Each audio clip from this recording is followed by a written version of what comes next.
Bonjour à tous, bienvenue sur ce nouveau podcast Thérion. Aujourd'hui, une invitée très particulière. Si vous nous avez suivis jusqu'à présent, vous avez entendu à chaque fois le prénom Anso. Ce n'est pas une légende, on n'a rien inventé. La voici. Bonjour Anso, comment tu vas? Bonjour, ça va? Ça va bien. Stressée, mais ça va. Et en off, elle nous a dit c'est un peu Charlie et ses drôles de dames, mais dans le sens inverse. Et bah carrément, on est avec Charline et ses drôles de mecs. Voilà, ça fonctionne, on est là-dessus. Oh, Charlie, c'est féminin aussi. Hein. Ça marche aussi, c'est vrai. Charlie, ça marche aussi au masculin féminin. L'idée, en fait, avec ce podcast aujourd'hui, c'est de mettre un petit peu en avant des gens de notre box. Pas juste en parler, mais justement les présenter, discuter un petit peu avec eux pour échanger et voir un petit peu ce qu'ils ont à dire par rapport à pas que notre vision, mais surtout leur vision par rapport à nous. C'est toujours ce qui est super intéressant là-dessus. Donc, Anso, première question que j'ai envie de te poser ici, c'est comment est-ce que tu en es arrivé à te dire, ok, moi, je vais venir faire du CrossFit, particulièrement à Astérion, mais aussi par rapport à la petite particularité que tu as, et je vais te laisser un petit peu te présenter, expliquer un petit peu tout ça. Vas-y, on t'écoute. Ok, je m'appelle Anne-Sophie. Je viens chez Astérion depuis mi-décembre. J'ai commencé mon premier jour d'essai le 17, je pense, après avoir envoyé un mail à Sébastien pour voir un peu si c'était possible de m'encadrer. Parce que je posais déjà la question. Mais j'ai appris le CrossFit via mon kiné. Ah, excellent. Oui, parce que j'ai fait un gros burn-out pendant pratiquement un an et que à un moment donné, je ne savais plus m'appareiller. Je ne savais plus mettre ma prothèse parce que mes muscles s'étaient atrophiés et donc du coup, en fait, on ne savait plus m'appareiller. Donc il a fallu que je refasse de la rééducation au niveau de ma prothèse, au niveau de mon amputation. Pour ceux qui ne savent pas, du coup, prothèse de jambe. Hein. Oui, transfémorale, donc ça veut dire au-dessus du genou. Ok. Donc c'est pratiquement... Totalité de la jambe, quoi. Oui, tout à fait. Liquids, ouais. Et donc... Ouais, ça on sait. Et donc, du coup, j'ai dû avoir des séances de kiné, de séances de rééducation à Montigny-le-Tilleul. J'y vais 2 fois semaine, pratiquement depuis le mois d'avril. Parce que sans ça, son muscle, je ne sais pas porter la prothèse a un certain poids. Donc, oui, il est plus lourd qu'une vraie jambe, parce qu'il y a quand même le genou qui est hyper lourd. Et puis... il faut savoir que la prothèse est composée de plusieurs parties. Donc, il y a le haut qui est le moulage du moignon qu'on fait. La zone où on attache, quoi. Voilà, donc ça, on le fait avec un plâtre, on prend les mesures. Donc, ça veut dire que je n'ai pas le droit de grossir, de maigrir pendant la période. Ça, c'est pas de bol. C'est pas de bol, en commençant. Et c'est composé de genoux et de pieds. Donc, c'est chaque fois des entreprises différentes qui font les 3 parties. Ouais. Donc, voilà. Et donc, du coup, le moulage qu'ils avaient fait pour ma nouvelle prothèse n'allait plus parce que forcément, j'avais perdu du poids, beaucoup de poids. Ouais, après le début de CrossFit, quoi. Non, même avant ça. Okay, à cause de mon burn-out. Et donc, du coup, j'allais 1h30 là-bas, passer 1h30. Donc, j'avais une demi-heure d'ergo et une heure de kiné. Et donc, mon kiné est un accro du CrossFit. Et donc, du coup, mais au début, il faut savoir que quand tu es en plein burn-out, c'est que tu ne enregistres rien comme information. Parce que, évidemment, quand on parle de santé mentale, finalement, santé mentale, ça englobe plein de choses. Il y a le côté émotionnel, le côté cognitif, le côté relationnel, le côté... finalement la psychologique c'est le côté des parts d'identité, enfin bref, ça englobe plein de choses, plein de choses en avant, t'as raison. assez énorme. Et donc je cochais tous les cases en fait. J'étais dans le gros burn-out et donc quand j'arrivais là, j'étais carrément en pleurs dans le parking parce que j'avais du mal à me dire j'ai pas d'énergie et je dois aller faire pendant 1h30 du sport parce que il faut que il faut remonter quoi, faut remonter la pente. Ouais. Et donc du coup quand j'arrivais il me faisait faire des exercices différents, aucune pitié le kiné rien à faire, qu'il était là, il fallait faire le truc, il n'avait rien à faire que j'étais en maladie, c'était son truc, il était à fond à ça. Et donc en fait finalement petit à petit ça m'a fait du bien. En fait, pendant 1 heure, mon cerveau était éteint. C'est-à-dire que ça cogitait pas, ça n'allait pas dans tous les sens. J'avais l'impression que je respirais pendant 1 heure quand j'étais là. Ah, ça, c'est beau.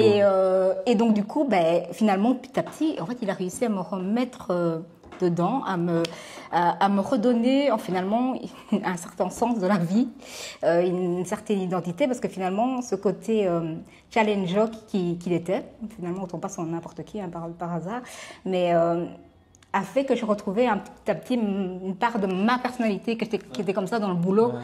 Finalement, j'étais comme quelqu'un qui aimait bien le challenge. Et je commençais plein de projets en même temps. Et finalement, je croyais que j'étais plus capable de faire ça. Et en fait, le fait de me pousser chaque fois et de me faire des exercices qui me poussaient à me dépasser, même si j'étais morte après, je dormais, hein, j'avais du mal à reconduire jusque chez moi. Mais j'adorais y aller, quoi. C'était quelqu'un de dynamique, ce qui est drôle, et donc voilà. C'était sans faire vraiment de la thérapie. C'était vraiment... Lui, il ne commençait pas à essayer de jouer avec la thérapie.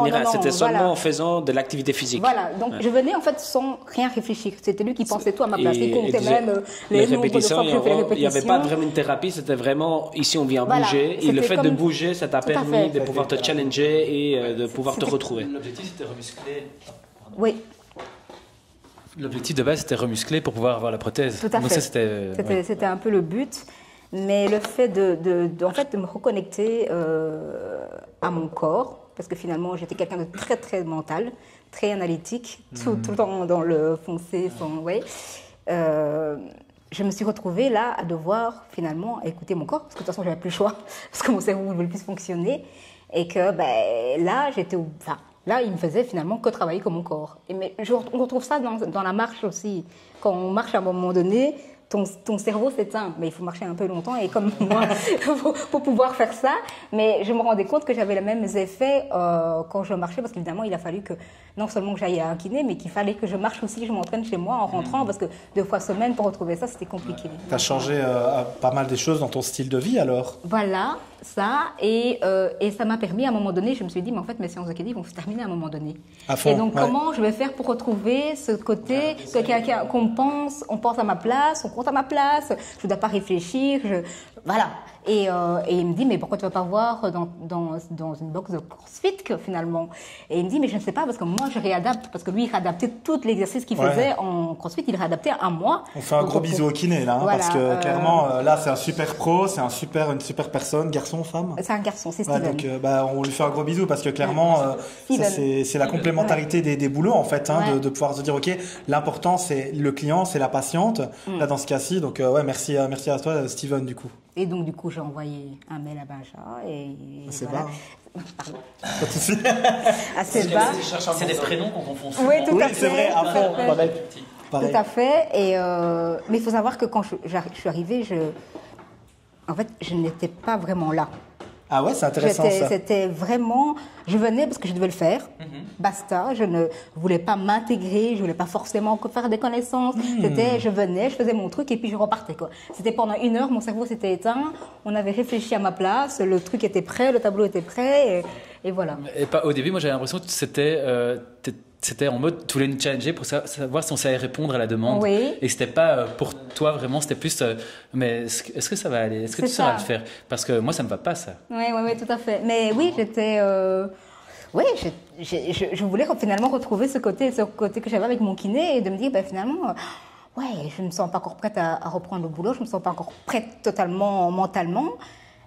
Qu'est-ce qui va m'aider à continuer à être dans cet esprit que pendant 1 heure, je vais couper tout, je déconnecte et on fait le truc, quoi. Et finalement, et d'ailleurs, je me rends compte parce que je ne transpirais pas les premières fois que je venais. Parce que comme si c'était mon corps... était pas encore... Enfin, je sais pas comment expliquer ça, mais c'est comme si je n'étais pas encore connectée loin vraiment. Dans l'effort dans l'effort, et puis je n'étais pas connectée encore totalement à mon corps. Je sais pas comment expliquer ça, mais j'étais pas dedans. Je faisais le truc pour le faire, mais j'étais pas connectée à ce que je faisais, quoi. Okay. Et donc... non, j'allais juste dire que tu es venue en décembre, c'est normal que tu transpires pas. Hein. Oui, c'est ça. Mais non, parce qu'à un moment donné, tu me l'as dit. Tu dis, t'es comme ça transpirer, Anne-Sophie. T'as remarqué, mais c'est vrai, parce que au début, je ne transpirais pas. Donc, grosse parenthèse par rapport à ça, le burn-out, la différence entre le burn-out et la dépression, c'est que le corps, il lâche en fait avec le burn-out. La dépression, c'est principalement mental. Le burn-out, le corps, il lâche. Donc en fait, le fait que tu nous dises, en fait, je transpirais pas, c'est aussi une manière que le corps avait de montrer de manière totalement tangible qu'il n'était pas prêt à y aller, en fait. Ouais. Et ça, c'est super intéressant parce que c'est, encore une fois, cette puissance de... ne venez pas quand vous êtes prêt. Venez quand vous avez envie d'être prêt. En fait, on va vous aider à faire cette préparation. Et je te remercie parce que en plus, la chance et le destin, vous appelez ça comme vous voulez, mais le karma peut-être fait que tu es dans mes cours à chaque fois. Ouais. Et moi, j'adore quoi. Je kiffe parce que c'est vraiment ce côté de Anso, t'en penses quoi? Vas-y, plus comme ça, vas-y. Et en fait, c'est un travail d'équipe et t'as une joie de vivre, t'es pétillante. C'est trop cool en fait de trouver, d'avoir des gens comme ça. Mais alors, c'est fou parce que je suis tellement content que tu puisses nous dire d'où tu viens, parce qu'en fait, il y a des gens qui restent dans cette partie un peu sombre, quoi, tu vois, où toi, tu t'es dit non, attends, je vais passer à l'action, je vais y aller. Encore merci au kiné, vraiment encore merci au kiné, parce que ça, pour moi, c'est des vrais professionnels de santé, des gens qui mettent la santé mentale et physique des patients avant l'ego, qui disent non, ok, je peux pas t'aider à ce niveau-là. Nous aussi, c'est pareil, il y a des choses on peut pas aider, on vient chercher ça. Et toi, du coup, t'es venu, t'as été chercher, et tu penses que c'est quand t'as commencé à transpirer un petit peu plus, t'as ressenti un petit peu ce regain. Comment ça s'est passé? Je pense que c'est l'acceptation. Mais enfin, je veux dire qu'il n'y a pas que le sport qui m'a aidé. Hein. Je veux dire, j'avais des psychologues, tout le reste, j'avais une panel. C'est multifactoriel. C'est ça, c'est multifactoriel. Donc, je ne peux pas seulement te dire, je vais faire du sport et tout ira bien. D'ailleurs, quand j'ai dit à mon médecin ou ma psy que je vais faire du crossfit, il dit, t'es sûr que c'est ça que tu veux faire? Parce que je sais pas, je commencerai par un truc de yoga, un truc beaucoup plus simple. Mais on a ça aussi. Hein.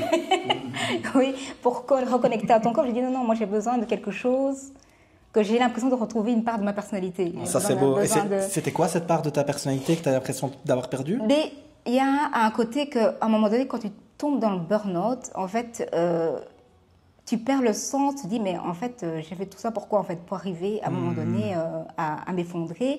Est-ce que je courais après quelque chose de particulier?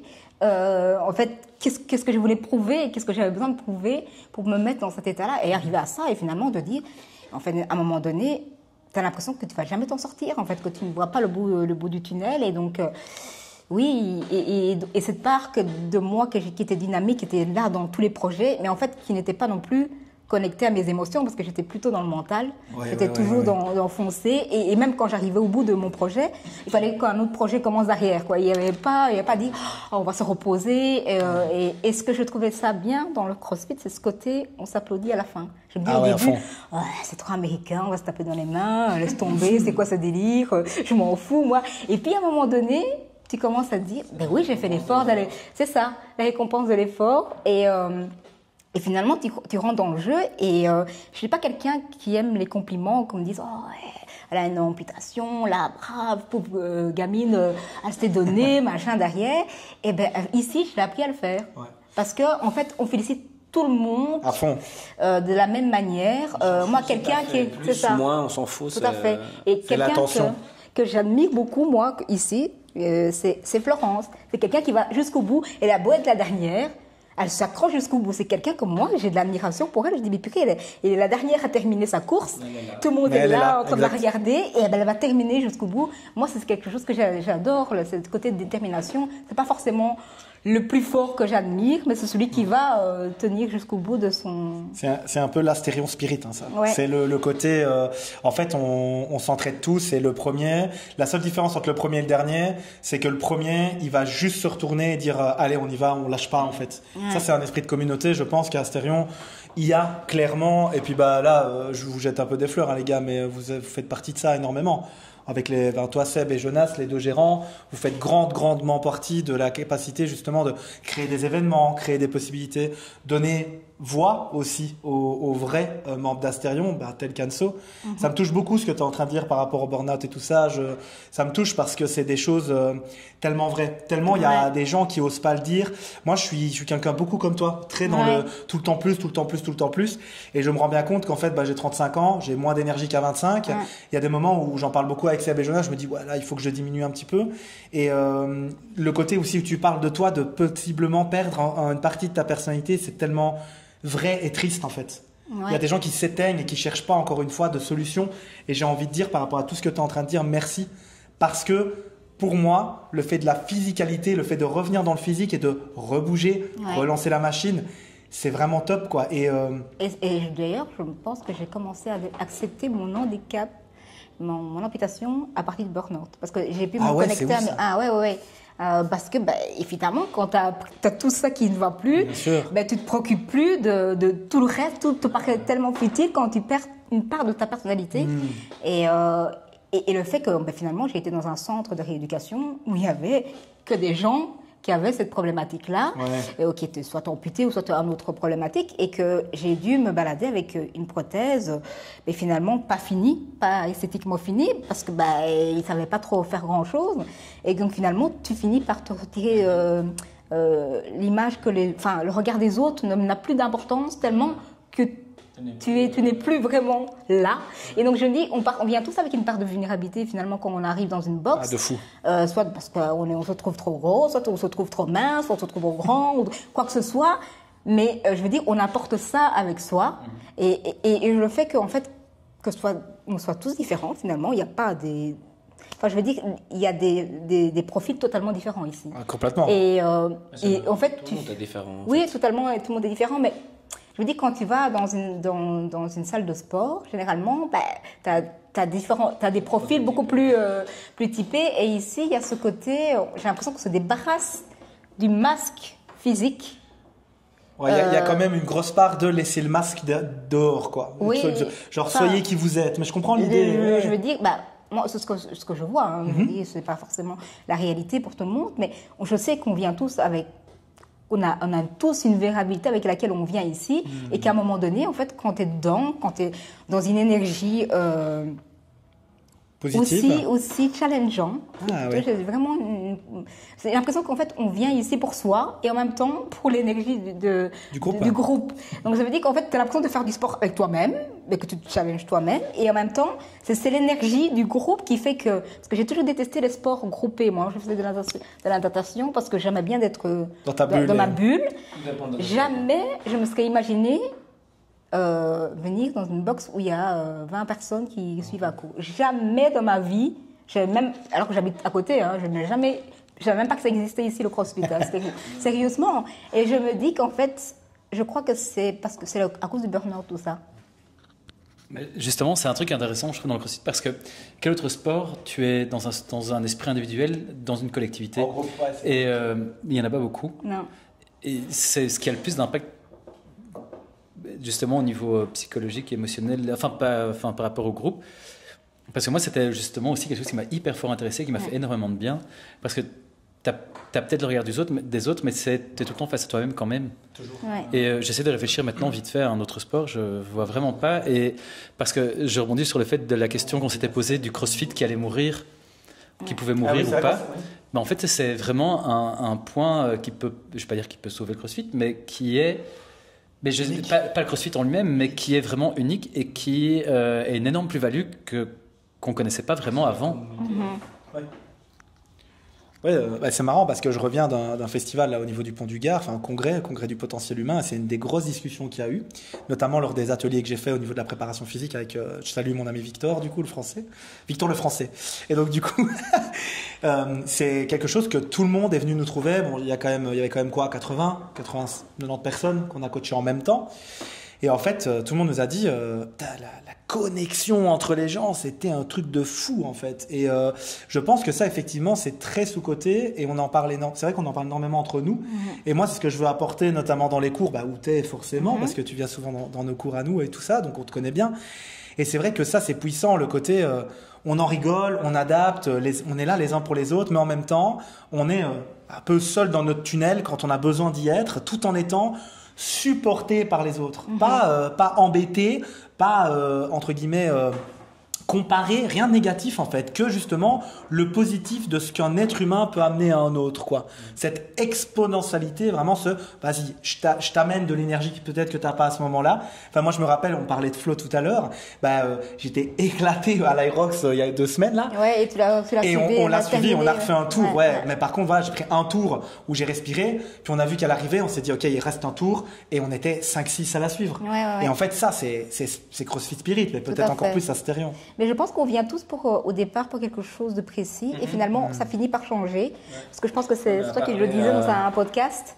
Et finalement c'est Maureen qui me faisait la réflexion. Il me dit les filles viennent tous pour avoir un corps machin et finalement quand tu vois certaines choses qu'on doit faire pendant un WOD, en fait, tu te dis, mais moi, je ne sais pas le faire, mais je veux apprendre à le faire. Et finalement, tu veux gagner en force.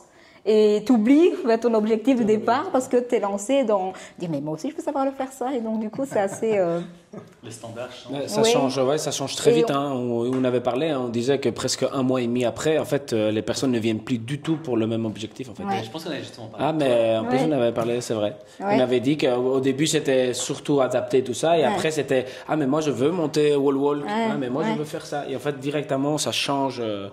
C'est bien.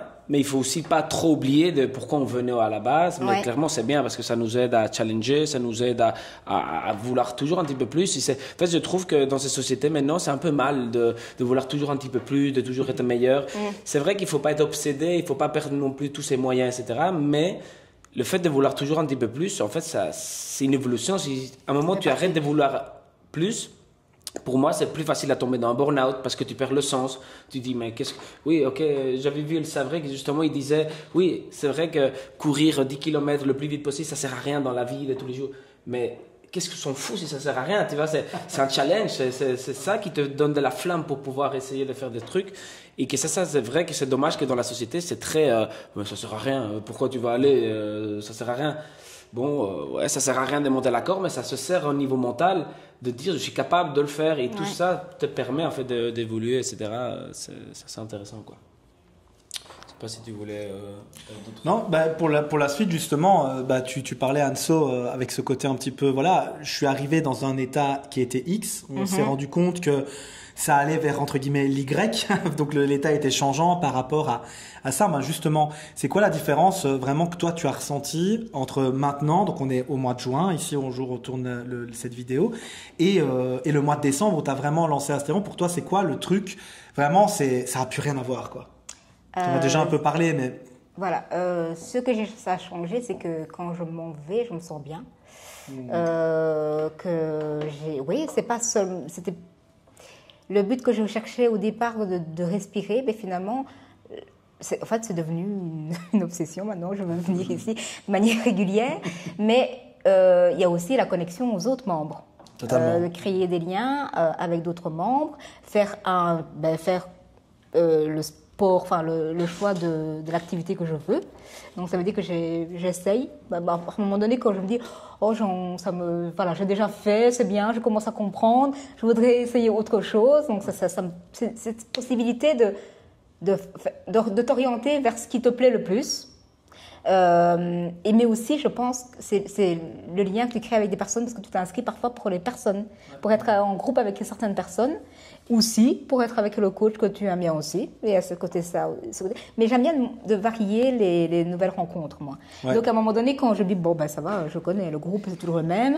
C'est souvent les mêmes. Donc genre là, Irox, quand on vient le mercredi après-midi ou le dimanche à telle heure, c'est toujours la même personne. Donc je me dis j'ai envie de nous rencontrer de nouvelles personnes. Et c'est pour ça que j'aime bien les WOD, parce qu'on fait des teams.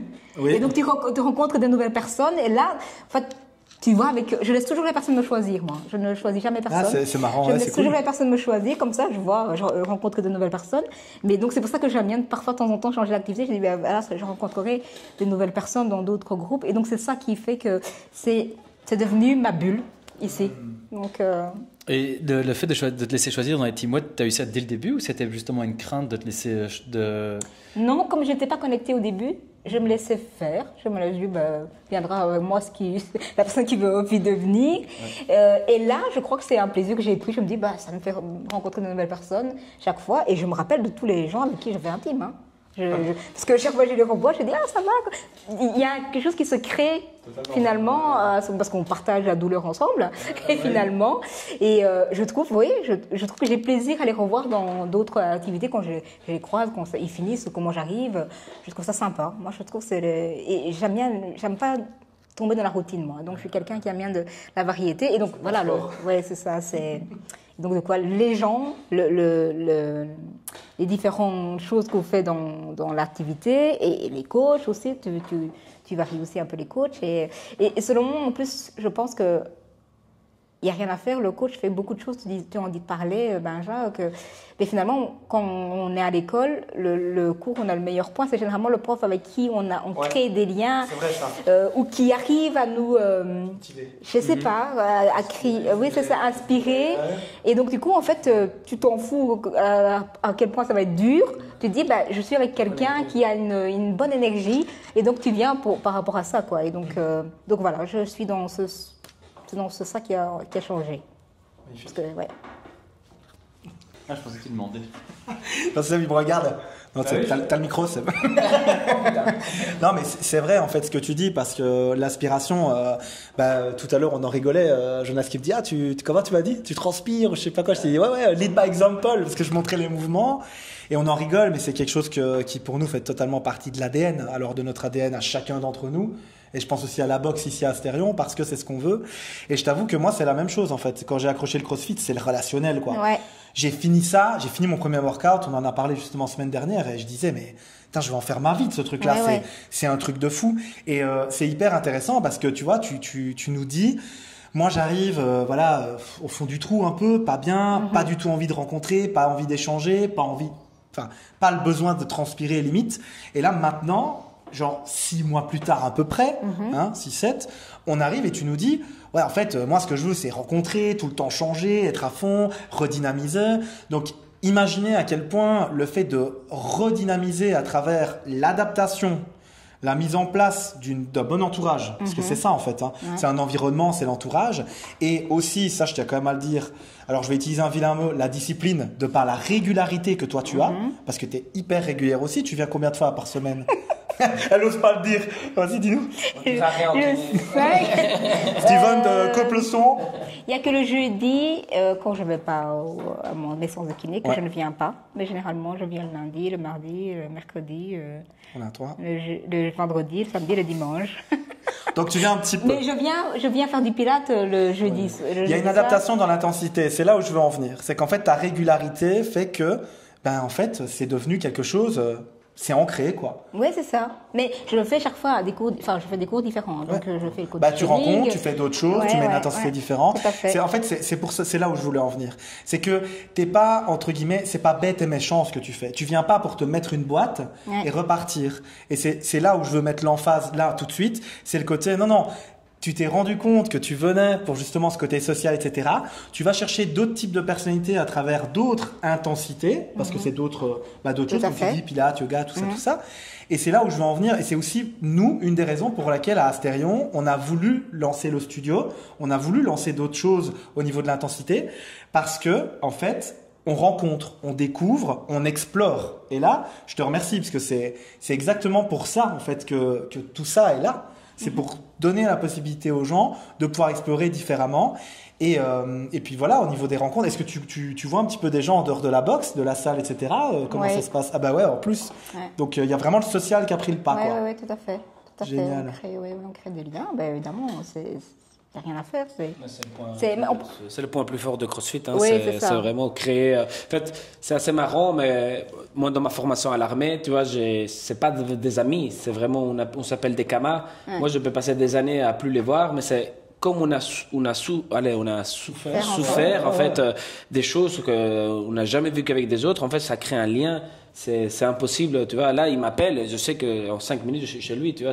Il y a vraiment un lien et c'est pas ce stream-là au CrossFit, mais il y a quand même ce côté, tu vois, tu souffres, c'est dur, t'as un petit regard, t'es là, putain, ce WOD-là aujourd'hui, c'est qui a fait ce WOD? C'est dégueulasse. Tu vois, il y a une connexion qui s'est créée, qui est beaucoup plus forte qu'une connexion de collègues du boulot, qui est aussi souvent, malheureusement, sauf si le boulot est bien, très toxique, etc., où on râle tout le temps, etc. Ici, on essaye justement que ça soit positif, même s'il y a un truc qu'on n'aime pas, il y a le sourire, tu vois, c'est ça qu'on doit réussir, c'est même si j'aime pas trop, je souris, je passe un bon moment, et ça crée vraiment un entourage positif, c'est super important, et le CrossFit, c'est la base, quoi. T'es en train de dire que tu mets des votes dégueulasses pour qu'ils apprécient mieux l'esprit communauté? Comme ça, le jour qu'il y aura un truc bien, ils sont « Oh, c'est chiant ». Ça explique beaucoup de choses. Ouais. Mais comme je suis quelqu'un de kinesthésiste, dans la sensation, ben voilà, tu sens les personnes avec qui ça va passer directement. Enfin, moi, personnellement, je suis comme ça. En tout cas, depuis que j'ai retrouvé Moi, je me sens connectée à mon corps. Et d'ailleurs, ici, finalement, je trouve que ça démultiplie mon instinct intuitif, je trouve. Ah, carrément. Tu te fais plus confiance, en fait. Hein. Oui, et en même temps, comme tu éteins ton esprit, et que c'est ton corps qui travaille pendant le WOD, et n'importe lequel, je trouve que finalement, tu ressens plus les choses. Complètement.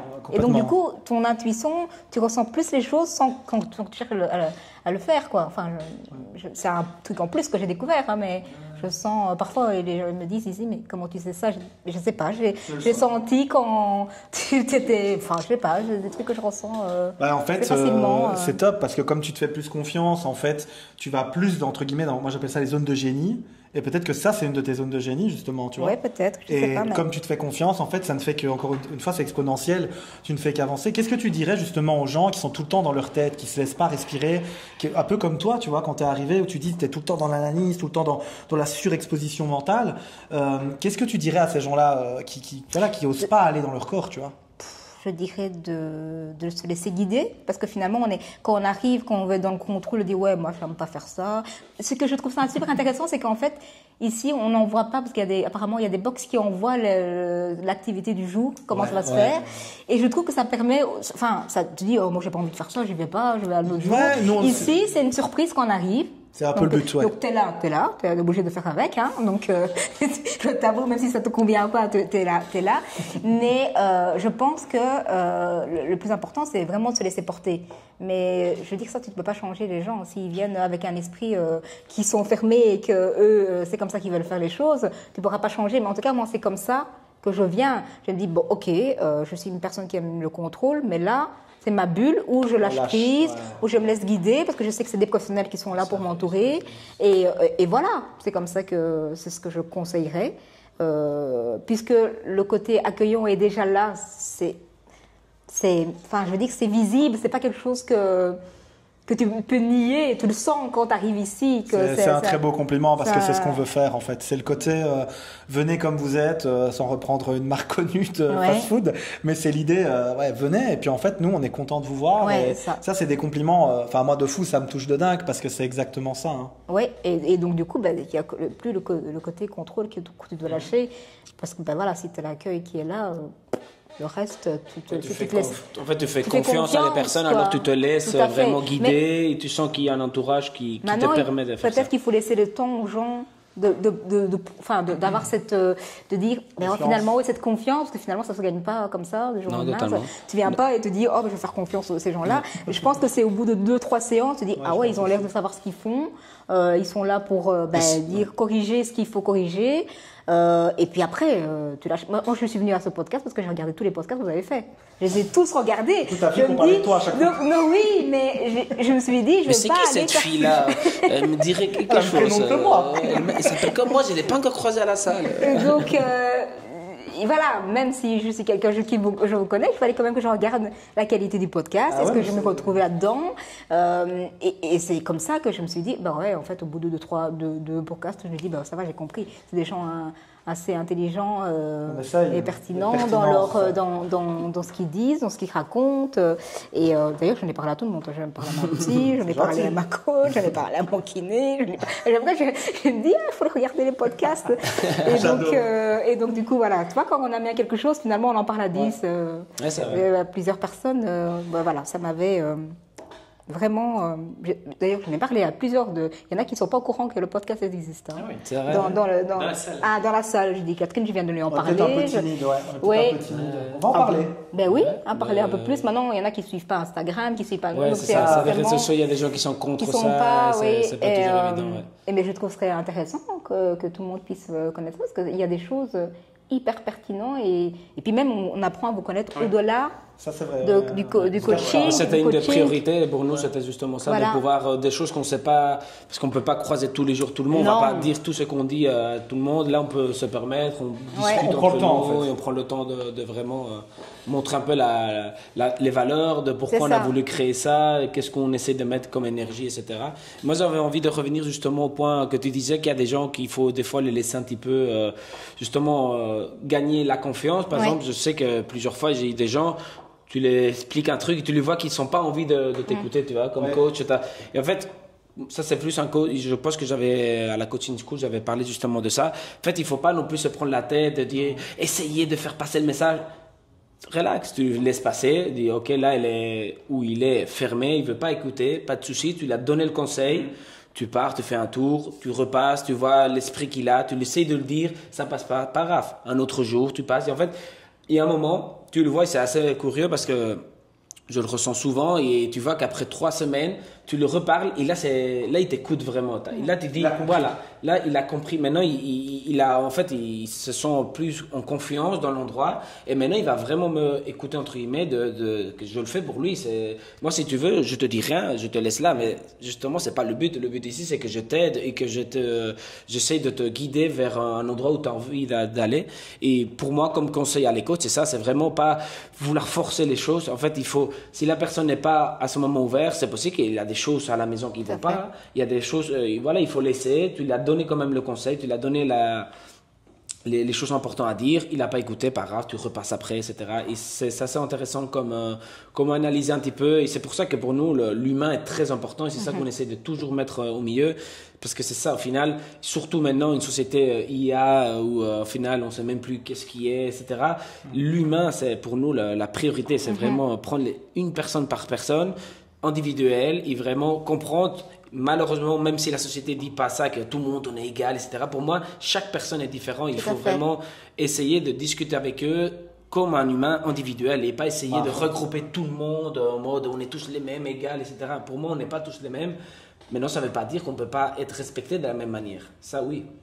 Mais chacun est différent. Ceci dit, vous avez plusieurs coachs, donc ça permet aussi aux gens de dire ça ne passe pas avec lui, c'est pas grave, il y en a un autre. C'est totalement logique. Ça peut être une question aussi d'affinité, que ça le feeling et que ça ne passe pas. C'est possible que c'est un très bon coach, mais que ça ne passe pas avec 10 personnes. Et c'est aucun souci parce qu'on ne peut pas s'entendre bien avec tout le monde. Par contre, il y a un respect minimum à avoir, ça c'est sûr.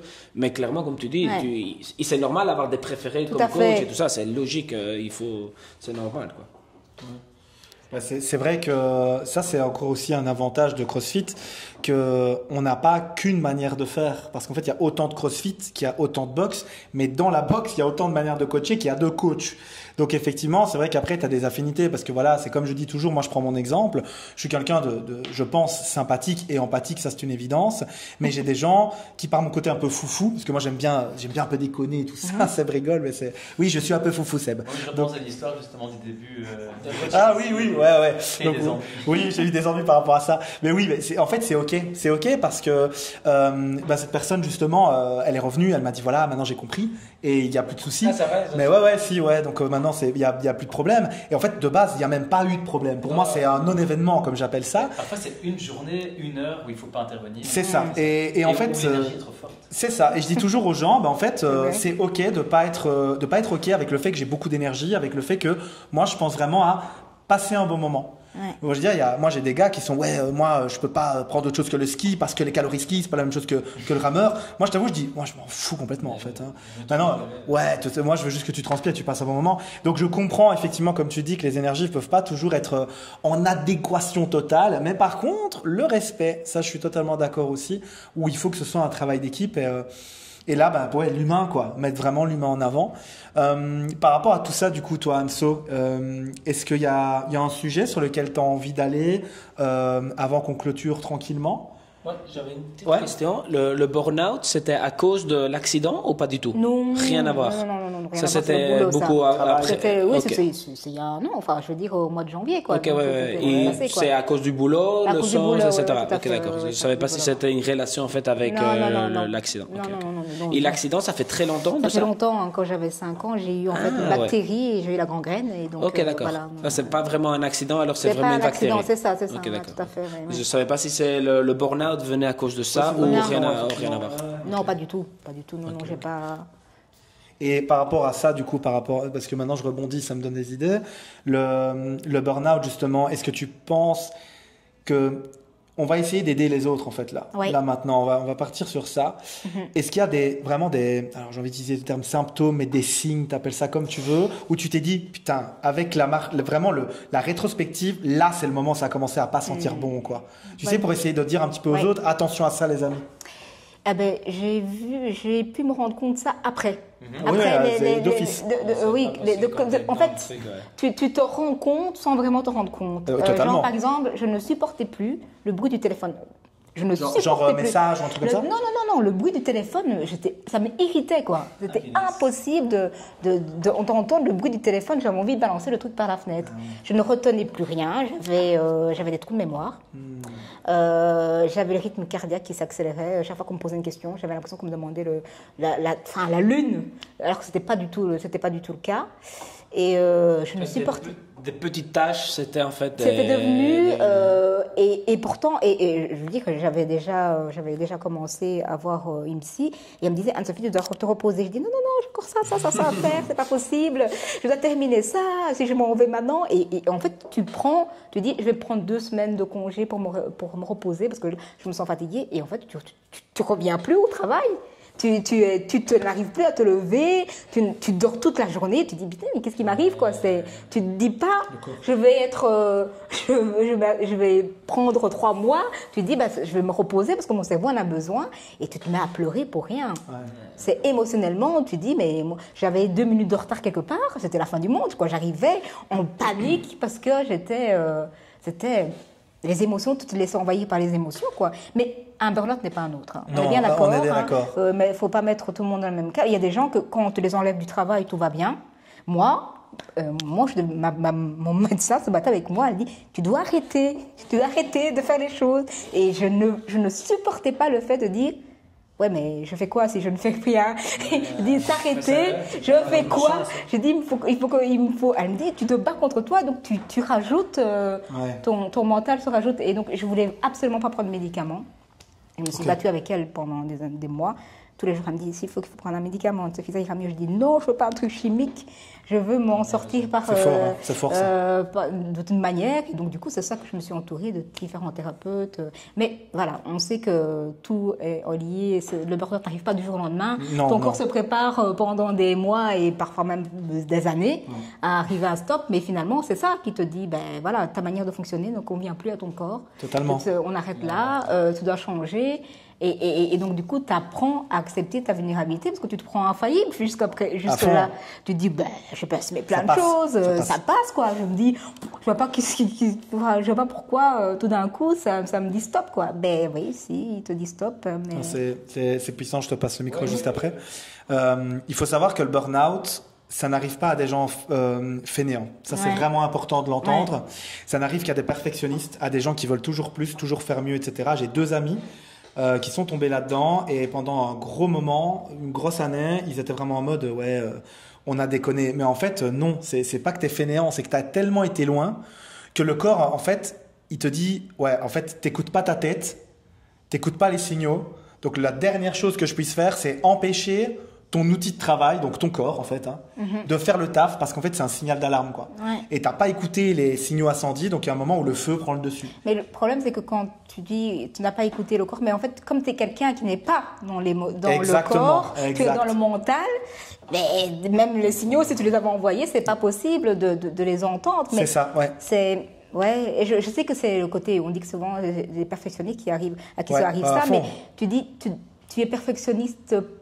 Pourquoi? Qu'est-ce que tu cherches à combler derrière la perfection? Et donc, c'est ça que enfin, il y a tout cette analyse, c'est un cercle vicieux, mais tu dis, mais je suis perfectionniste pour prouver quoi? Qu'est-ce que j'ai besoin de prouver? Et donc, du coup, et à qui? Et c'est là qu'un thérapeute a sa place, son importance dans l'évolution. Moi, j'avais une question. Est-ce que tu as changé de travail après le burn-out? Oui. Ok. Et tu sens que ça a pu t'aider? Ou pas du tout? Là, je suis dans un travail qui me passionne pas parce que je suis quelqu'un qui travaille que par passion. Donc, je ne peux pas dire que j'ai l'impression d'être dans le même mode, dans la même. Le travail, j'ai l'impression qu'il est le même. Moi, j'ai besoin de challenge. De nouveau, je retrouve encore mon côté challengeant, mais j'ai appris à pouvoir doser, dire ok, quand j'ai fait ça, je prends le temps de récupérer avant de refoncer. C'est ce qu'on m'a dit, mais voilà, il doit faire ça, ça doit faire ça. Ça ne doit pas être tout le temps comme ça. Et puis j'ai appris, je crois qu'après un burn-out, en fait, ton corps te signale dès que tu arrives à... D'ailleurs, à une limite, tu sens Tu te dis, oh là, ok, là, je sens que c'est le trop. En fait, moi, j'avais des nausées, et vraiment des nausées, comme si j'allais vomir chaque fois que je faisais. Ah ben, je le sens, même chose, quand je dépassais la limite. Je ressens les nausées, en fait, comme si ton corps... Il avait pas envie de une alarme qui est là, et en fait, même si tu veux aller plus loin que ça, mais en fait, ils te disent stop, quoi. Et donc, mais voilà. C'est très intéressant ce que tu dis en fait, moi je trouve que c'est l'équilibre, il faut se challenger, etc. Mais des fois, quand on est trop dans le challenge, en fait, on est un peu frustré chaque fois parce qu'en fait, on se sent toujours pas assez. Et en fait, on n'en profite même pas et on se félicite pas pour ce qu'on a accompli. Tu vois, on a fait le truc et tu t'es même pas pris une minute pour dire putain, j'ai arrivé à faire le truc, ça fait 1 an que j'essaye. Non, t'es déjà en train de dire ok, le suivant c'est quoi. C'est ça. Et en fait, c'est bien de vouloir faire plus, mais est-ce que des fois, il faudrait pas se féliciter de dire j'arrivais à faire ça parce que je me suis proposé de faire ça, tu vois. Et c'est ça que c'est toujours, au final c'est toujours dans les extrêmes, hein. Quand tu es un extrême ou l'autre, c'est pas top, et il faut vraiment essayer d'être équilibré. Mais c'est assez intéressant ce que tu dis, de prendre un peu de temps, de quand même minimum dire ok, je me repose un peu, je suis content de ce que je fais, tu dois te féliciter pour ce que tu viens d'accomplir, et après dire ok, suivante étape, qu'est-ce que je peux faire maintenant. Mais il faut savoir que quand les gens arrivent, enfin moi quand je suis arrivée ici, j'avais l'impression que tout était trop.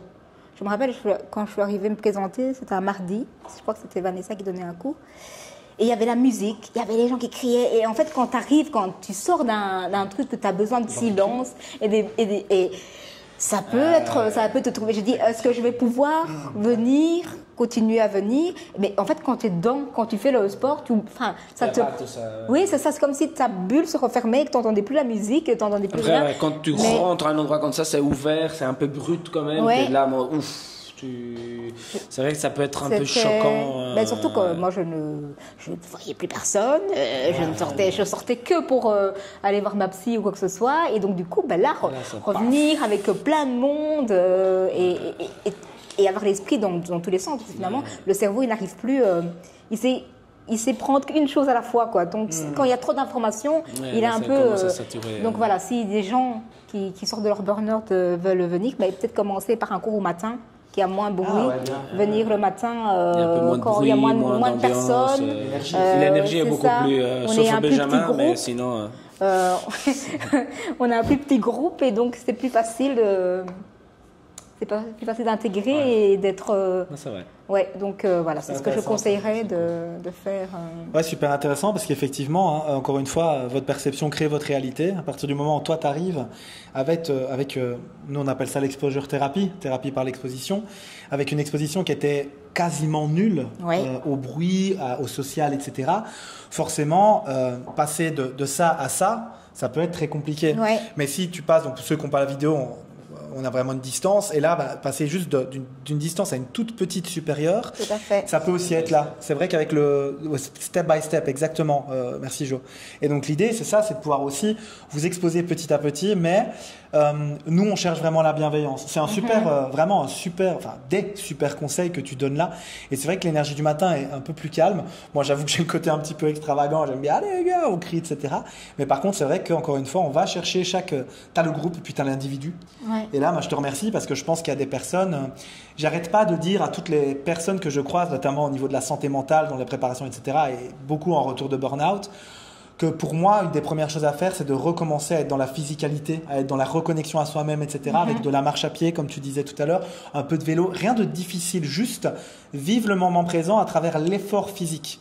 Parce que Juste faire. Juste faire, parce exactement. Que parfois, tu as besoin de juste faire pour pouvoir que ça remotive ton esprit à faire. Parce qu'en fait, quand ton cerveau est occupé à faire quelque chose, il ne pense pas. Et totalement. donc, c'est ça que tu as dit, je pense, au début. Tu venais un peu, pas obligé, mais tu t'es obligé quand même à dire je dois venir. Est-ce que tu t'es mis une deadline en genre je vais venir pendant 1 mois, je vais voir comment ça va et après je prends Non. Je m'étais dit quand je commence, moi je suis quelqu'un qui... T'as commencé et tu t'es pas posé, t'es dit je vais et je verrai le feeling. J'aimais bien le fait que mon kiné me faisait faire des... En fait, j'ai eu pendant 6 mois des exercices que je ne faisais jamais... Enfin, il me faisait jamais faire la même chose. Donc comme la variété, moi ça me plaisait. Et quand je suis arrivée ici, donc je savais déjà que le concept c'était de toujours varier les exercices. C'était plutôt de me dire... je vais être entourée de gens pendant. Ça, c'était le plus compliqué. C'était de dire, et les gens vont vouloir me parler. Je ne veux pas non plus être méchante et dire, tu ne veux pas arrête de me parler. Ça faisait un petit peu la fille asociale qui vient dans un groupe alors qu'elle. Ça, c'est marrant parce que c'est complètement contraire à ce que, en réalité, tu viens chercher maintenant. Oui, tout à fait. Et ça, c'est le burn-out qui fait ça. Mais oui, parce que finalement. Tu n'es pas toi, en fait. J'avais besoin. Ici, je suis vraiment dans la reconnexion à l'autre, à recréer le relationnel. Mais le relationnel était la première chose que j'ai coupée. Donc, c'est parce que j'étais dans une équipe de 20 et que j'étais toujours entourée de monde. Et donc, j'ai travaillé dans un cabinet médical, mais aussi, à côté de ça, je suis styliste pour hommes. Et donc, j'étais toujours en contact avec des créateurs, de quoi que ce soit, toujours entourée de gens. Et j'avais envie, en fait, de plus avoir ces gens. Je ne voulais plus qu'on me parle. Même un oiseau qui... Il t'a pas coupé seulement le professionnel, mais tout le social, tout. Non, j'ai coupé mon téléphone pendant un an. Hein. Ah ouais. Non, c'était vraiment très, très, très loin. Et voilà. Parce que même un coup de téléphone, même un SMS, ça faisait paniquer, quoi. Mais il paraît qu'on avait parlé, les notifications, etc. En fait, ça fait monter, etc. Tout, et avoir autant de notifications. Il était dans les stress, tu as la petite bulle avec le numéro 10, là, tu es là. Même si tout à fait. Mais tu es dans l'hypervigilance, en fait. Tu es dans l'hyper... Voilà. Mais non, voilà, j'ai une histoire avec la guerre qui fait que, voilà, il n'y a rien à faire. Tout enfant qui a vécu la guerre est en hypervigilance, connaît tout sur nos gardes de savoir qu'est-ce qui va arriver à gauche et à droite. Donc, ça a accentué, avec le burn-out, ça a accentué totalement le truc. Même un oiseau qui chantait, c'était impossible à supporter, quoi. C'était vraiment... au niveau cognitif, c'était insupportable. C'est super intéressant. Je ne sais pas si tu veux clôturer. Déjà, encore une fois, merci. Je sais que j'ai dit beaucoup, mais là, c'est des messages... je vais utiliser un terme fort, c'est des messages d'espoir, en fait, là. Tout ce que tu es en train de dire, parce que c'est vraiment sous-coté. Encore une fois, il y a des gens qui viennent qui disent ouais, c'est des barbares qui soulèvent des trucs lourds, mais en fait, quand tu commences à parler avec nous, tu comprends qu'on a tous, et là je parle de nous quatre, mais je parle aussi de toutes les personnes qui vont entendre ce podcast et qui font partie de la communauté Astérion, mais aussi encore plus largement de la communauté CrossFit et autres. On a tous nos histoires, en fait, on a tous notre manière de gérer ça. Moi, je sais que le CrossFit, ça me permet de gérer les émotions, ça donne un physique, c'est pas plus mal, hein. On est bien d'accord. 100%, mais ce n'est pas le gâteau. Je suis totalement d'accord avec ça. C'est vraiment la cerise sur le gâteau, mais moi, mon gâteau, c'est la gestion émotionnelle. C'est vraiment le côté, ok, comment est-ce que je peux gérer mon stress, comment est-ce que je peux revenir dans mon corps, dans ma connexion de, ok, là, il n'y a pas de, ok, tu te sens comment, c'est, ok, tu te sens comment, bam, tu fais ah bah non, j'avais tort, j'étais en forme aujourd'hui. Et à côté de ça, tu as aussi sinon, en fait, je suis fatigué. Demain, je vais y aller très cool. Donc, je te remercie parce que là, on ne parle pas d'un petit coup de mou, quoi. On parle vraiment de quelque chose de très dur, très difficile. Et là, je t'admire encore plus que ce qui était déjà le cas. C'est le côté où toi, je suis désolé, mais tu as pris le taureau par les cornes, quoi. Tu as fait non, il faut arrêter. Parce que je comprends qu'on puisse avoir affaire à des choses comme de la médicamentation, etc. Il y a des gens qui en ont besoin. Bien sûr. Et on ne crache pas dessus. On est bien d'accord là-dessus. Mais le fait que tu sois sorti de tout ça de par toi-même, mais aussi en allant chercher l'aide des autres de manière totalement consciente, les psys, etc. Et pareil, ça, c'est des gens qui ont un travail incroyable. Je pense que c'est vraiment très, très fort. Mais pour moi, encore une fois, ce genre de... J'insiste parce que c'est de ça qu'on parle beaucoup là maintenant, le burn-out. Tu ne peux pas le gérer que par le mental. Non. Tu ne peux pas. C'est pas possible. C'est pas possible. C'est vraiment pas possible. Il faut être entouré de. Enfin, je pense que la première base, c'est d'avoir un bon médecin traitant. L'entourage, professionnel et compétent. Un bon médecin traitant. Et après, il te dirige vers. Il y en a qui vont prendre c'est ça. Parce que là. Tu es plus challengeuse, alors ça a été bien pour toi le CrossFit. C'est possible qu'il y a des autres que c'est un autre type de sport qui est. Tout à fait, et parfois même c'est l'activité physique au final, le fait de bouger. C'est plutôt le relationnel qu'ils ont besoin de recréer. Après, on s'est donné pour le travail, on a été dans la performance. J'ai besoin de retravailler ma famille, j'ai besoin d'être présent pour ma famille, j'ai besoin de revoir mes amis. Et il y en a qui, ils vont se retirer du travail et ils vont pouvoir faire ça. Mais d'autres parfois, il y a des gens qui arrivent à être hospitalisés pendant des mois et des années parce que pour un gros burn-out. Donc, oui, moi j'ai trouvé ma manière de faire parce que je suis comme ça, c'est ma personnalité de me challenger, mais j'ai toujours détesté les médicaments, j'ai toujours détesté de prendre les médicaments. Je suis un peu comme ça aussi. Et donc du coup, quand elle m'a proposé ça, au début je disais non, et puis à un moment donné, il y a toujours je dis ok, là je sens que je suis en train de plonger. Ici on a besoin. Oui, est-ce que vraiment j'ai besoin de ça? Puis je finis toujours par trouver quelque chose qui me faisait... voilà, j'ai fait de la médecine parallèle, l'hypnose, des trucs comme ça, qui m'ont permis de revenir. Mais je sais qu'à un moment donné, j'ai plein d'amis qui ont fait un burn-out, eux, que le médicament, c'était leur miracle, hein, que ça les aidait à se remonter. Mais on est chacun différent. Et j'ai aimé ça, qu'elle puisse me dire, je ne suis pas toi. Ce que tu vis n'est pas mon histoire. Tu n'es pas obligé, quoi. Tu n'es pas obligé de faire ça. Moi, ça m'a aidé. Mais toi, tu n'es pas moi, et donc toi, tu dois faire comment tu le sens. Et donc, c'était un... Tu as eu vraiment... Tu as dû chercher beaucoup, les spécialistes, ou tu es tombé...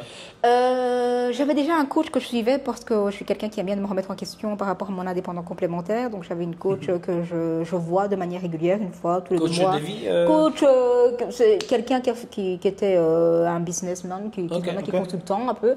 Et donc, j'avais besoin parfois de remettre mon cadre dans mon boulot, donc je la suivais. Et donc, qui m'a suivi par rapport au côté travail, lui dire un petit peu vers quoi j'ai envie de me diriger après. J'avais une psychologue que je suivais déjà avant, parce que j'aime bien de temps en temps de suivre un psy. Voilà, vous serez tous ma vie après ça. Non, mais c'est bien, parce qu'il n'y a rien de mal à ça en fait. Prendre soin de soi. Et donc, que j'avais commencé à suivre parce que je suis un enfant adopté.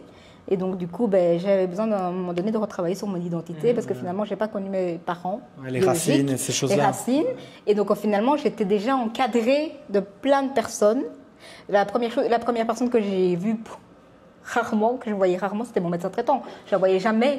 Et là, je trouvais qu'elle a su vraiment apporter les mots justes, qu'elle m'a laissé faire, qu'elle m'a pas obligée à faire quoi que ce soit, elle m'a simplement rassurée.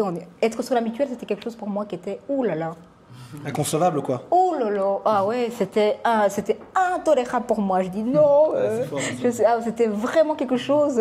Je détestais aller déposer mon certificat. Je restais 1 heure dans la voiture tellement c'était horrible pour moi d'aller déposer mon certificat. De dire que je suis plus capable de. Ouais. C'est dur, ça c'est dur. C'est super dur, quoi. Et à un moment donné, elle l'envoyait par mail. Elle l'envoyait directement à la mutuelle parce que j'étais horrible pour moi. je n'arrivais pas à faire ça. T'étais bien entourée, hein. Vraiment, j'étais vraiment super bien. Mais voilà, ça n'a pas été compliqué, mais je pense que ça aurait été compliqué si j'avais dû trouver un psychologue et un médecin pour ce soir, en partant de zéro, parce que t'es tellement pas bien que la moindre chose qu'on va te demander de faire, c'est être très difficile, quoi. Puis j'ai eu des amis compressifs après parce que plus leur parler pendant 1 an, ça a été compliqué pour elles. Je bloquais tout carrément. Elles venaient sonner chez moi, mais c'était vraiment. Je comprends quand tu es en mode survie comme ça, en fait, tu essaies de te protéger. Et comme tu l'as dit très bien tout à l'heure, tout étant perçu comme une agression. Tout est agression, du coup tu te coupes. Tout était agression, tout à fait, vraiment ça. Je comprends. Donc voilà, mais je suis contente d'être sortie de là et d'être nouveau moi. Ouais, ça c'est différent. Et on est très heureux de te compter parmi nous dans la communauté et d'avoir fait partie de ce chemin-là. Et je te remercie parce que ce que tu es en train de dire là, c'est typiquement ce que nous on veut faire, c'est donner des expériences de vie. On n'a pas tout vécu, mais par contre ensemble on est plus fort. Et le fait justement que tu parles de ça, moi j'y crois fortement. Honnêtement, de tout ce qu'on vient de dire là, pour moi c'est quelque chose que je veux qu'il soit entendu, quoi. Qu'on peut vraiment. C'est le premier truc que je dis aux gens. Si tu te sens pas bien, si tu as besoin de t'isoler, ok, mais ne reste pas seul tout le temps. Va chercher de l'entourage, etc. Moi, je me rends bien compte que quand ça va pas, je me coupe de certaines personnes. Pas parce que je les aime moins, mais parce qu'en fait, je n'ai plus la capacité de compenser l'énergie que ça me demande, en fait. Et c'est ok. Mais par contre, il y a des gens, comme mon épouse, par exemple, des fois, je lui dis, j'ai besoin d'être seule, mais c'est pas que je veux pas te voir, c'est que moi, je ressens le besoin d'être seule avec moi-même. Cette capacité de reconnexion, quoi. Ouais. Mais je pense aussi qu'il faut laisser... Je pense que si des gens viennent ici pour une dépression, quoi que ce soit, et qu'ils ont envie de faire mais je pense qu'il faut s'obliger. Je pense qu'il n'y a rien à faire. C'est en faisant que c'est... Voilà. Il faut avoir comme vous dites, il faut avoir une discipline dans le sport, mais je pense qu'il faut avoir une discipline aussi quand tu vis quelque chose de difficile, parce que c'est en faisant que tu remontes à la pente. C'est pas en venant 2-3 fois et que ça y est, tu dis je ne l'accroche pas. Je pense que c'est une discipline qui va te donner, ok, tous les lundis ou tous les mardis, je vais faire ça parce que ça va m'aider petit à petit à me raccrocher à moi. Finalement, à soi, parce qu'on est lié qu'à soi. C'est exactement le même, on va dire, tips qu'a donné une autre membre qui était en burn-out, copine de Kellyanne, justement, qu'on avait fait une petite vidéo sur Insta. Elle disait, en fait, elle s'est mis vraiment comme objectif tous les jours ou tous les 3 jours, je sais plus maintenant, je viens au cours de 10 heures du matin. Et en fait, ça a été un peu une obligation au début, jusqu'à qu'à un moment, en fait, c'était le contraire. En fait, c'est ici, en fait, où c'était le point positif. Oui. Et ça l'a aidé, en fait, à rencontrer des gens, à discuter, à se raccrocher. Mais clairement, il y a ce côté au début, ça doit être une petite obligation. C'est clair qu'au début, t'as pas envie, etc. Mais ce fait de, je m'oblige, je vais aller, c'est ça qui va permettre de sortir. Moi, j'aime bien beaucoup la phrase de, si t'as pas trop envie de t'entraîner, entraîne-toi sans envie, mais entraîne-toi, tu vois. Ouais. Vraiment, j'ai pas trop envie d'aller. Oh, ok, tu vas sans envie, mais tu vas voir le fait d'aller, etc. Ça va te permettre en fait de sortir. Mais malheureusement, c'est pas en restant bloqué, en disant non, j'ai pas envie. On n'a pas toujours envie de faire des choses, mais des fois, ça fait du bien. Tout à fait. Mais je vais rebondir sur ce que tu disais tout à l'heure en disant que parfois il faut faire les choses pour rien. Parce que c'est la chose qu'on m'a souvent répétée, enfin que la psychologue et mon médecin répétaient souvent en disant tu ne fais rien, tu fais des choses pour rien, quoi. Tu dois faire des choses pour rien. Parce que moi, s'il n'y avait pas d'objectif derrière, je ne voyais pas d'intérêt. Faire les choses pour rien, être vivant pour rien, il n'y a pas besoin forcément d'avoir quelque chose à accomplir sur cette terre pour mériter d'être là, quoi. Simplement être là, c'est simplement ça. Parce qu'il y a des pays que c'est pas la possibilité, on n'a pas la possibilité d'être déjà là. Voilà. Donc voilà, je voulais répondre là-dessus parce que c'est vrai que c'est quelque chose qui a été souvent répété durant mon burn-out. On dirait toujours avoir un objectif ou toujours avoir un... Mais non, tu peux faire ça pour le plaisir et tu le fais, être là et tu le fais. On est dans une société qu'on compense le faire, quoi, mais pas de l'être. Et donc l'être, ça demande pas grand-chose en fait. C'est être soi, Mais c'est dur. C'est dur. Mais oui, c'est dur. Mais justement, c'est dur. Mais justement, c'est parce que c'est dur et pourtant c'est simple. C'est simple d'être soi. Tu dis voilà, j'existe. J'existe. Ben voilà, j'existe par pour exemple, moi. On le voit dans des pays qui fait beaucoup plus chaud. Par exemple, mon père habite au Brésil. Je suis allé visiter, etc.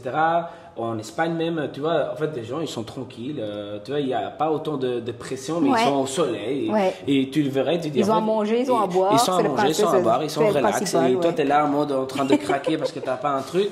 Et en fait, eux, ils sont là à la plage, en train de boire un verre, ils sont relax. Et tu dis, en fait, il n'y a pas de... Mais il n'y a pas cette pression sociale aussi qu'on te dit qu'il faut avoir la plus belle voiture, il faut avoir la plus belle maison, il faut avoir une famille à tel... Il n'y a pas cette pression-là parce qu'ils n'ont pas tout ça. Ils sont pas... parce qu'on a tendance à dire qu'on va dans un pays pauvre, on dit mais ils n'ont rien, ils sourient. Oui, parce qu'ils ne sont pas bombardés d'informations constantes. Ils sont beaucoup plus heureux. Moi, j'étais choqué au Congo quand j'étais choqué. J'ai dit, waouh, putain, c'est fou. Il y a des gens qui craquent en Belgique, ils sont tout. Et en fait, ici, vu qu'ils s'en foutent, ils veulent seulement le prix. Et en fait, ils sont heureux, ils sont beaucoup plus heureux. Et des fois, on ne regarde pas dans la bonne direction, on va dire. Tout à fait. Mais ça demande une introspection personnelle et ça demande... Voilà. Moi, j'ai ma dernière question. Seb, Jonas, est-ce que vous voulez intervenir avant que je pose la dernière question? Seb, bon pour toi? On est bon. Non, je disais juste un truc. C'est ridicule, mais ça fait plusieurs jours c'est une phrase, hein, c'est lié à ce qu'on voit maintenant, mais je réfléchissais à Life in Motion. Emotion. Oui. Et le lien qu'il y a entre l'émotion et le mouvement. Énergie en mouvement, Parce que je réfléchissais à un autre slogan pour Astérion, et j'aimais bien ce truc Life in Motion, mais ça peut être le I, Emotion sans le I. Et en même temps, je me dis, mais est-ce qu'on est des robots du coup, puisque c'est le I Intelligence. Non, très bien. Et voilà, mais il y a un truc là-dedans à creuser qui m'intéresse pas mal. C'est la vie. Action, mouvement, parce qu'on parle plusieurs fois d'action, on parle de mouvement, on parle d'émotion. Et si tu regardes en anglais, il y a une lettre qui change, c'est pas une coïncidence. Hein. Ouais, le truc qui est bien connu, c'est emotion, e-motion, e-énergie, in-motion en mouvement. C'est quelque chose qu'on dit beaucoup avec les Américains, etc. Donc effectivement, comme tu disais, le mouvement, c'est la vie. Et je pense qu'en fait, quand on est statique ou trop, dans la tête ou dans le corps, on est déjà un peu en train de mourir, d'une certaine manière en tout cas. Qui ne bouge pas. Pas les gens heureux. En tout cas, je peux te dire. Qui ne bouge pas, les morts. Merci Seb, Jonas. Il a tout résumé. C'est la vie. Mort de l'intérieur. Non, mais je suis totalement d'accord. On en rigole, mais c'est totalement ça, quoi. Donc super. Dernière question du coup pour toi, Anso. Qu'est-ce que tu dirais, enfin déjà merci encore une fois pour tous ces échanges, c'était incroyable, je te remercie vraiment.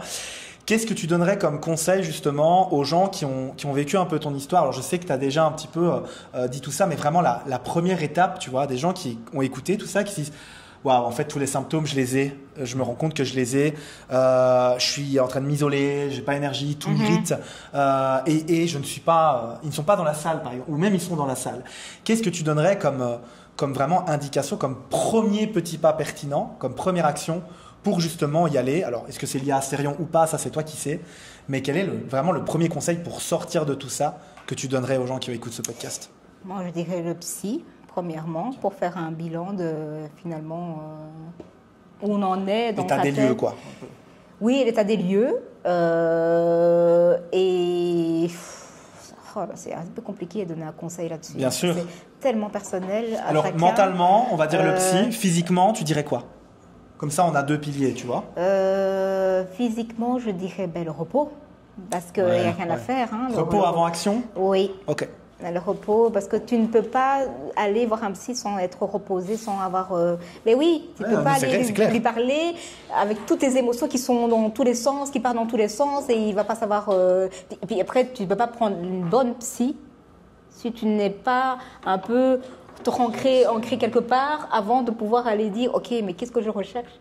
Qu'est-ce que j'ai besoin comme personne pour m'accompagner? Parce que ça ne va pas être un truc que tu vas faire à moi. Hein, ça va être long, donc il faut avoir une bonne connexion. Et tu n'as pas envie de recommencer ça avec plusieurs psys. Hein. Tu n'as pas envie de tester à gauche, à droite. Et peut-être, si tu as confiance en ton médecin traitant, peut-être aller voir ton médecin traitant qui peut te conseiller quelqu'un qui te connaît peut-être bien. Parce que voilà, il y a des gens qui ont un lien assez fusionnel avec leur médecin traitant et qui les connaît bien et qui peut médecin de famille, les aider. Mais je pense que le premier, cette chose, c'est se reposer. Se reposer avant... pour pouvoir après dire ok, mais qu'est-ce que j'ai envie de... Et puis après, une fois le repos est là, tout va couler. En fait, je pense que le corps, au moment que...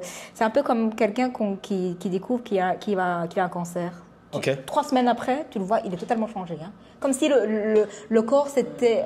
avait lâché le barrage un peu. Oui, c'est ça. Comme s'il y avait un masque quelque part qui empêchait de voir la réalité.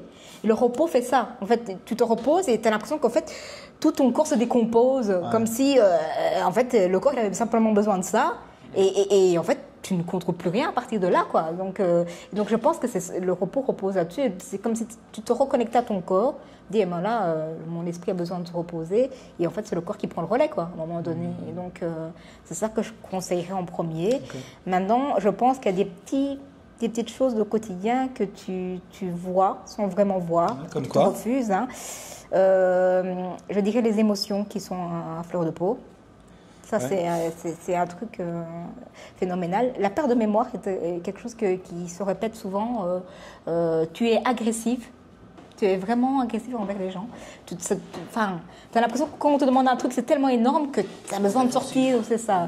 Tu as l'impression qu'on envahit ton espace et qu'il est déjà super petit et que tu as déjà presque plus d'énergie à donner. Donc, chaque fois que quelqu'un vient le prendre, le peu d'énergie qui te reste, tu as envie de l'attraper. Tu te sens attaqué, en fait. Tu te sens attaqué. La concentration, la mémoire, c'est le truc qui revient le plus souvent chez tout le monde. Hein. C'est vraiment un truc qui se voit rapidement. Quand on te dit un truc, tu te dis mais non, tu ne me l'as jamais dit. Mais en fait, si, on te l'a dit la veille, le lendemain, et en fait, non, tu ne te rappelles pas. Tu te rappelles pas. Mais toutes mes copines, tous les gens que je connais qui ont vécu ça, c'est la chose qui se remarque le plus. Voilà. Super. Donc en fait, vraiment, si je résume un petit peu ce qui vient d'être dit, on va vraiment essayer en première étape de prendre du recul à travers le repos, se reconnecter à soi-même. Une fois que ça, c'est un petit peu fait, je vais dire, quand on se sent un petit peu plus en capacité d'action, aller chercher l'entourage. Alors, on a parlé psy, coach, famille, psychiatre, tout ce qui est en capacité, toute personne en capacité de vous aider. Attention, l'entourage est super important, donc allez voir des personnes qui ont de l'énergie à vous donner aussi, professionnelles ou amis. Et ensuite, faire attention aux symptômes que tu viens de nous donner, perte de mémoire, irritabilité, fleur de peau, brain fog, moi j'ai envie de dire aussi. Donc vraiment, le brain fog, c'est brouillard mental. Donc c'est ta capacité à, tu sais, j'ai un mot dans la tête, j'arrive pas à le sortir. Moi, c'est des choses que je me rends compte quand je suis fatigué, c'est quelque chose qui arrive très vite, très souvent, alors que je suis quelqu'un, je pars dans tous les sens, mais ça va vite. Là, quand je ralentis un peu, je le sens direct aussi. Donc ouais, super intéressant. Pour moi, on est bon, les gars, vous en pensez quoi? Super. Merci beaucoup. C'était une super histoire. Je confirme, je pense qu'on est tous d'accord là-dessus, c'était incroyable. Un petit mot de fin ou c'est bon pour toi, Anso? Il y a toujours ça qui termine. Oui. C'est le moment où il va parler de voiture. Une bonne citation que c'est Brené Brown, qui est une américaine qui a fait des études de. Tu le connais?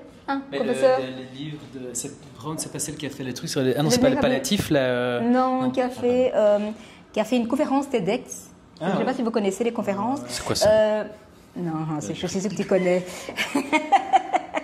Et sur le pouvoir de la vulnérabilité, qui expliquait que finalement c'est l'approche, c'est ce qui connecte le plus les gens via la vulnérabilité, qui disait que la vulnérabilité est le berceau de la créativité, de l'innovation et du changement. Et que c'était un petit peu pour dire que finalement, on vient tous avec nos vulnérabilités ici à la boxe, avec nos bagages sur les dos, et que finalement, c'est via peut-être à ça qu'on connecte le plus. C'est dans le challenge, dans l'effort, dans la difficulté, et que c'est dans ce sens-là que je voulais terminer. Magnifique. Je pense qu'on parle de la même personne. On parle de la même personne? C'est peut-être pour ça qu'elle a fait ça. Mais... Je vais regarder après. Oui. Comme ça, être sûr. Elle a fait une conférence sur Netflix, qui est évidemment sous-titrée parce qu'elle est en anglais, mais je trouve qu'elle explique ça pendant 1h30, elle donne des liens au quotidien.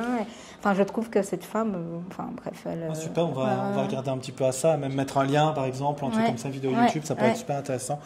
Je te remercie, je vous remercie. Merci. Et puis on espère que ça vous a plu. N'hésitez pas à mettre des commentaires, encore une fois, mettre un petit j'aime, s'abonner, venir nous voir à la salle, ça c'est toujours top de pouvoir justement avancer tous ensemble. Et puis on vous dit tous à bientôt à Astérion. Ciao tout le monde. Allez.